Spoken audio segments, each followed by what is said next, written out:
C'est de préférence au nom de l'amour que je t'adresse une requête. Oui, moi, Paul, qui suis un vieillard, moi qui suis maintenant prisonnier de Jésus-Christ, je te prie pour mon enfant, celui que j'ai engendré en prison, Onésime, qui jadis t'a été inutile et qui maintenant nous est utile, à toi comme à moi. Je te le renvoie, lui qui est comme mon propre cœur. Oh, je l'aurais volontiers gardé près de moi, afin qu'il me serve à ta place dans la prison où je suis, à cause de l'Évangile.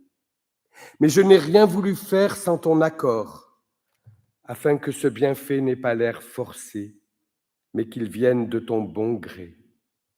Peut-être Onésime n'a-t-il été séparé de toi pour un temps, qu'afin de t'être rendu pour l'éternité.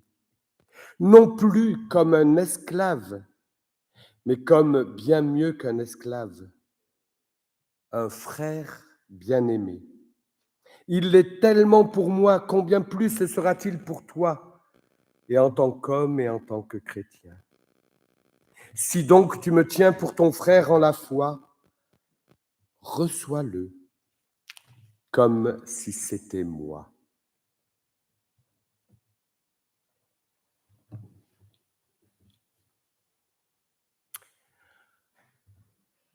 En relisant cette très brève lettre de Paul adressée à un fils spirituel, Philémon, Philémon, ça veut dire celui qui aime, celui qui embrasse, celui qui est attentionné. Eh bien, en relisant cette lettre, j'ai repensé à ces temps où l'instantané n'existait pas. En effet, à l'époque de Paul, pas de réseaux sociaux, pas de mail, pas de téléphone, pas de portable, mais juste des parchemins sur lesquels lentement on écrivait. Ça veut dire qu'au moins tous les mots étaient réfléchis, bien choisis. Alors, heureusement, il était difficile que les mots aillent plus vite que la pensée. Et puis, quand cette lettre était terminée, elle partait en voyage, pour un voyage vers son destinataire. Voyage dont personne ne pouvait dire combien de temps il durerait, à travers les terres, les déserts, les océans. Au fond, la seule espérance qui habitait Paul, c'était que ce courrier arrivât effectivement à son destinataire. Vous imaginez la longue aventure risquée que l'envoi d'une lettre était. Alors mettez-vous à la place maintenant de celui qui recevait la lettre, que ce soit un individu ou l'église locale à laquelle elle était adressée. Mettez-vous à la place de celle qui pouvait la lire, cette lettre. Quelle valeur immense avait ce courrier. On ne jetait pas d'un petit clic le courrier qu'on avait reçu comme on le fait avec les mails, et parfois il arrive qu'on jette même des mails importants, comme ça, mais tous les courriers qui étaient passés de l'un à l'autre étaient des courriers importants. Quel trésor ils représentaient pour le destinataire. Et d'autant plus que sous la plume de l'apôtre Paul, les lettres avaient toujours un sens, un projet spirituel. Il s'agissait d'encourager ou parfois de reprendre la foi des croyants. Il s'agissait toujours de rappeler que l'essentiel, c'était de vivre et de partager sa foi, de vivre, de partager son espérance, son amour, toujours avec l'aide de Dieu. En relisant cette lettre de l'apôtre Paul à Philémon, je me suis perçu comme un dinosaure. Un dinosaure par rapport à ce qui est vécu aujourd'hui grâce aux portables et aux ordinateurs.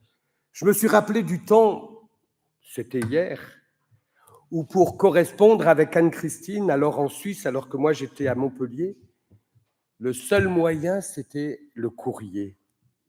Et je me souviens particulièrement des sentiments qui m'envahissaient lorsqu'enfin une de ces lettres m'arrivait. Ça vous fait rire?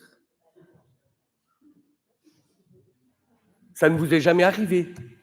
Vos dulcinés ne vous ont jamais envoyé une lettre? Marie-Lou? Jamais? alors tu diras à ton dulciné qu'il manque quelque chose d'essentiel. Parce que rien ne remplace la lettre, même pas les meilleurs mails envoyés.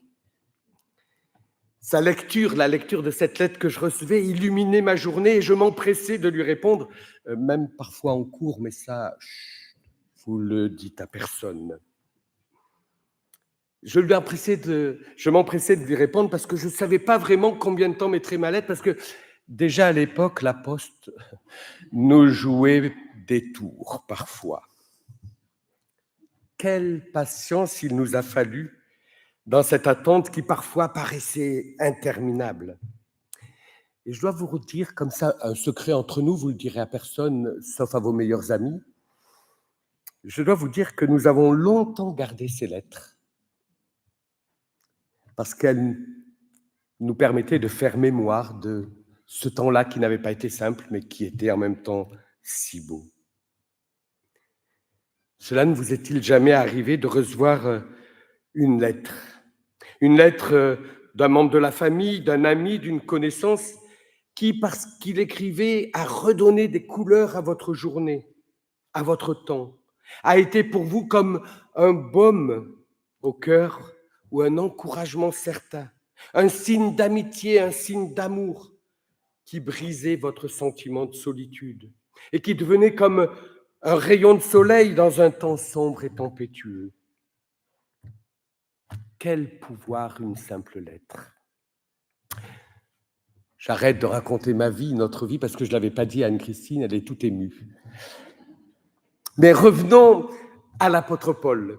Revenons à l'apôtre Paul et à sa lettre adressée à Philémon.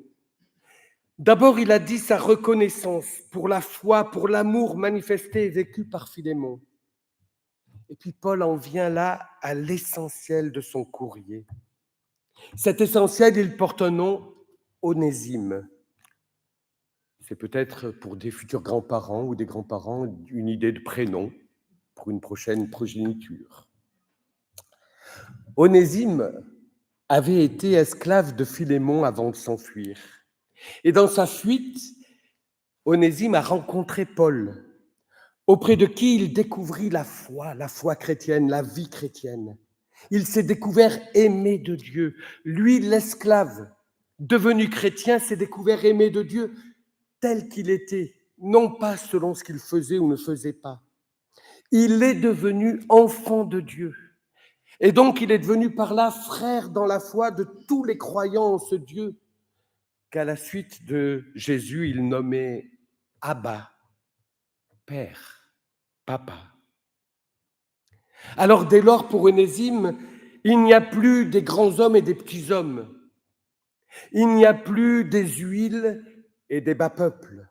Il n'y a plus ni hommes riches, ni esclaves, ni petits ou grands, mais toutes et tous, et c'est ça sa grande découverte, sont découverts comme des sœurs et des frères dans la foi, comme des enfants bien-aimés de Dieu. Est-ce qu'un jour il vous est arrivé de dire, d'entendre, de reconnaître, de recevoir cette parole qui vient de Dieu lui-même? Tu es mon enfant bien-aimé, mon fils, ma fille bien-aimée. C'est pour cela que Paul écrit à Philémon, le priant, le suppliant d'accueillir Onésime, non plus comme un esclave qu'il avait été au sein de la famille de Philémon, mais comme un vrai frère, un frère bien-aimé, un frère qui lui avait été donné parce que, et c'est peut-être là la difficulté, le frère, la sœur, je ne le choisis pas, mais il m'est donné, il m'est confié. Et c'est ainsi que Paul confie Onésime à Philémon comme un frère bien-aimé. Il faut changer de regard. Il faut que Philémon vive une conversion là. Onésime qui revient vers lui n'est plus son esclave, il est son bien-aimé. Et c'est ainsi, je crois, que la foi en Jésus crée de nouvelles relations entre tous, en transformant notre regard sur l'autre, quel qu'il soit. Il n'y a plus de supérieur et d'inférieur. En Dieu, cela n'est pas possible. Il y a un peuple, une famille de sœurs, de frères. qui cherchent, qui se laissent aimer et qui apprennent à aimer. Nul alors ne peut plus s'imposer à l'autre, écraser l'autre. C'est une nouvelle fraternité qui naît, qui se donne et qui se vit. C'est ça la relation nouvelle, l'amour nouveau que Paul invite Philémon à vivre avec Onésime. Voilà donc comment la foi en Jésus-Christ, qui est avant tout une lettre d'amour de Dieu adressée à tous les hommes, peut avoir des implications extraordinaires en toutes nos relations. La foi en Jésus est source de tout amour, de toute relation nouvelle entre les uns et les autres, au point même que l'apôtre Paul écrira par ailleurs aux chrétiens de Galatie qu'en Jésus, il n'y a plus ni grec ni juif, ni homme ni femme, ni esclave ni maître, car tous, dit-il, vous êtes un en Jésus-Christ. Nous sommes tous fils, filles bien-aimés de Dieu. Et peut-être que là, au début de cette année, la question vient alors, mais alors que faisons-nous de ce don de Dieu qui aima le premier, qui fit de nous son fils, sa fille, par la foi en Jésus-Christ? Est-ce que cette parole-là, elle ouvre encore des chemins nouveaux, des chemins porteurs de vie véritable dans nos relations les uns avec les autres? Cette parole nous invite à discerner ce qui, en nous, dans nos relations encore aujourd'hui, est de l'ordre de l'esclavage de l'autre. Parfois, chers amis, même au nom de l'amour, mais un amour mal compris, un amour déformé, il arrive que nous prenions l'autre pour son esclave.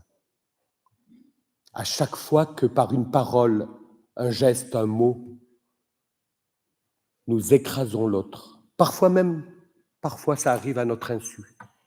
C'est comme si la relation avec l'autre n'était pas une relation fraternelle, mais une relation de supérieur à inférieur. Et cela arrive encore aujourd'hui, on le sait bien, entre des hommes et des femmes, dans les deux sens. Cela arrive aussi parfois, simplement dans nos relations fraternelles, même en Église.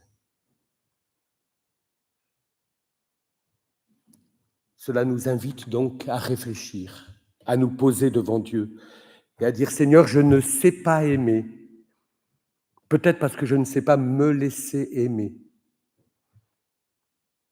J'ai besoin de ton esprit pour transformer, bouleverser radicalement mon regard sur l'autre, mes relations avec les autres. » Il y a un mystère. Ce mystère, c'est que nous ne savons pas si la prière, la supplication de Paul adressée à Philémon dans sa lettre porta des fruits espérés dans la relation entre Philémon et Onésime. Peu importe. Il s'agit pour nous maintenant d'accueillir cette lettre comme nous étant adressée aujourd'hui, même après un voyage de plus de 2000 ans.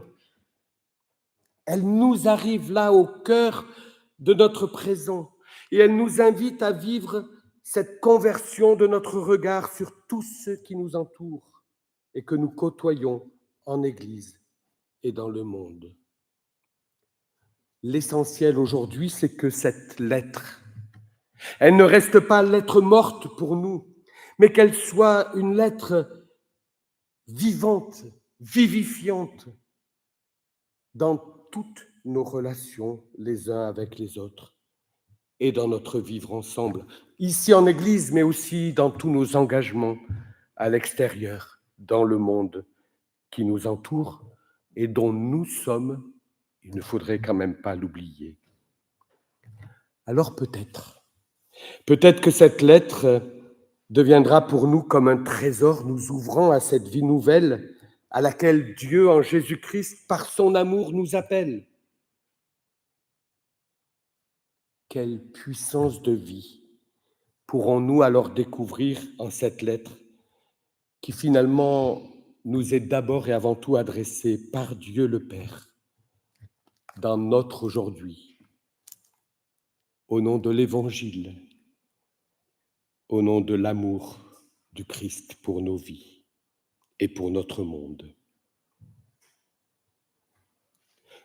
Sur un fond musical, je vous invite simplement à prier dans le secret de vos cœurs, à vous replacer devant Dieu et peut-être à demander au Seigneur, par cette lettre-là, à transformer encore nos regards et nos relations en toutes choses, pour qu'elles soient regards, relations vivantes et vivifiantes au nom de l'Évangile.